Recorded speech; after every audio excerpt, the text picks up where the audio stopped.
जमिनीच्या वादातून पुणे जिल्ह्याच्या शिरूर तालुक्यातील निमगाव दुडे येथे तुंबळ हाणामारी झाली असून धक्कादायक बाब म्हणजे डोळ्यात मिरचीची पावडर टाकून चुलत भावानेच भावाला जब्बर मारहाण केली असून भावबंदकीतील दोन्ही गटातील सदस्यांनी एकमेकांना मारहाण केली।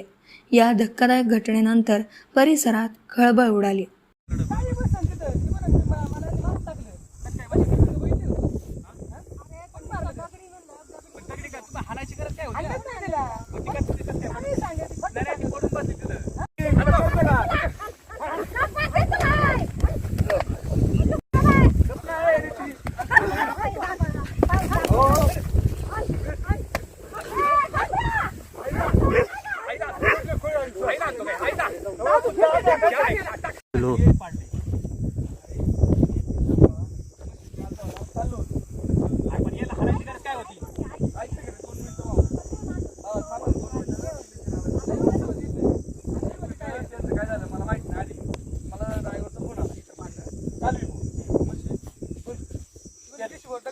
हल्ली तिला डायरेक्ट सांगितली कसं खाली पडली कसं काय ती काय सांगितली मी सांगितलं मला तू खोरे घेऊन मला हल्लं चालन का तू खोरे घेऊन जाऊन आलता ना माझ्या अरे खोरे घेऊन हल्लं माहिती काय कसं काय खाली पडन तशी खाली पडली तर घेतलं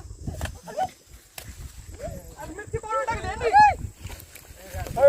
ए अण्णा तू मागे जाऊ दे मार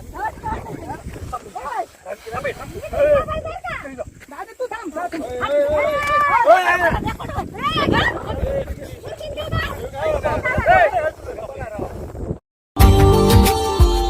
Subscribe now and press the bell icon. Never miss an update.